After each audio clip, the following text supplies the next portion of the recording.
உலகெங்கும் வாழும் ஐந்தொழில் புரியக்கூடிய விஸ்வகர்மா உறவுகளே, பொதுமக்களே, இந்த சிலிண்டர் தட்டுப்பாடு தருணத்தில் நம்ம பார்த்திங்கன்னா ரேக்கெட் அடுப்பு அப்படிங்கிற ஒரு மாற்று வழியை கையாளலாங்க. வெறும் 150 ரூபாயில் இதை நம்ம கட்டமைக்க முடியும். ஒத்தை அடுப்புன்னு சொல்லுவாங்க. அந்த சாதாரண அடுப்பை வாங்கி கீழே கட் பண்ணி ஒரு வலை மாதிரி வச்சு செங்கல் வச்சு செட் பண்ணிட்டா புகையே இல்லாமல் எரியும். உங்களுக்கு சொல்லக்கூடிய இந்த விஷயத்தை நானே செய்து காண்பிச்சிருக்கேன், கிட்டத்தட்ட 7 வருஷத்துக்கு முன்னாடியே. ஸோ அப்போ அந்த அடுப்பு செய்தப்பவே நிறைய பேர் எங்களுக்கு விற்பனைக்கு கிடைக்குமான்னு சொல்லி கேட்டாங்க. நான் அது செய்கிறக்கெல்லாம் வரலைங்க.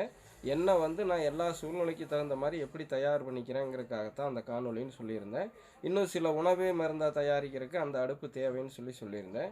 இப்போது யுனிவர்சல் விஸ்வகர்மா உறவுகளுக்கு சொல்லக்கூடியது என்னென்னா, இந்த தருணத்தில் ராக்கெட் அடுப்புகளை, குறிப்பாக இந்த இரும்பு வேலை செய்யக்கூடிய, சரிங்களா, கொல்லர்னு சொல்கிறோம் இல்லைங்களா, நீங்கள் இறங்கி இந்த வெல்டு வச்சு அருமையாக பார்த்தீங்க அப்படின்னா ஒரு கேரி பண்ணிட்டு போகிற மாதிரி யூசர் ஃப்ரெண்ட்லி மாதிரி ராக்கெட் அடுப்புகளை இப்போ செஞ்சு இறக்குனீங்கன்னா மக்கள்கிட்ட நல்ல வரவேற்பு கிடைக்கும். ஸோ வேலை வாய்ப்பே இல்லைன்னு சொல்லி பல்வேறு ஏற்பாடு பண்ண சொல்லி கேட்ட எல்லோருக்கும் இந்த தகவலை விற்கிறேன். ஸோ தங்க வேலை ஒன்று, ரெண்டாவது தச்சு வேலை ஒன்று, மர வேலை ஒன்று குறைஞ்சிட்டே போகிற இந்த தருணத்தில் இதை கையில் எடுங்க.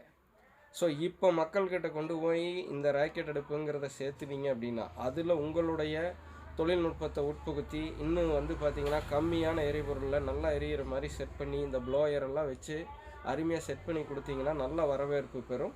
ஸோ இந்த தருணத்தில் மக்கள் பார்த்திங்கன்னா மாற்று வழிக்கு வர்றதுக்கும் தயாராக இருப்பாங்க. ஸோ காற்றுள்ள போதே தூற்றிக்கணும். இதே மற்ற நேரத்தில் கேஸ் எல்லாம் கம்மி விலையில் விற்கலையெல்லாம் பார்த்திங்கன்னா இதை முன்னேற்பாடு எடுத்தால் நடக்காது. இப்போ செய்யுங்க, மக்களுக்கும் சப்போர்ட் பண்ண மாதிரி இருக்கும், நம்மளுக்கும் ஒரு வேலை வாய்ப்பு உருவாக்குன மாதிரி இருக்கும். ஸோ வேலை வாய்ப்புக்கு ஏதாவது வழி பண்ணுங்கன்னு கேட்டவங்களுக்கு இப்போதைக்கு இந்த தகவலை தர்றேன். யாராவது ராக்கெட் அடுப்பு எப்படி செய்கிறதுன்னு தெரியாமல் இருந்தீங்கன்னா நம்மளுடைய ஜெம்சி சேனலில் ரிலீஸ் பண்ணியிருக்கேன், அதை பாருங்கள். நான் மண் அடுப்பில் செய்து காண்பிச்சதை நீங்கள் அதை அப்படியே பார்த்திங்கன்னா இரும்பு பைப்பில் செய்கிற மாதிரி நீங்கள் மாற்றி செய்து கொடுத்துக்குங்க. ஸோ அவ்வளவுதான். ஸோ இன்னும் தொடர்ந்து பாருங்கள். தற்போதைய போர் சூழலில் நம்ம எப்படி இருக்கிறத வச்சுட்டு ஆரோக்கியமாக வாழ்கிறது, குறைந்த பொருளாதாரத்தில் நிறைவாக வாழ்கிறது அப்படிங்கிறதெல்லாம் உங்கள் முன்னாடி வச்சுக்கிட்டே இருக்கேன். நான் உங்கள் ஜெம்சி குரு, யுனிவர்சல் விஸ்வகர்மாவுக்காக.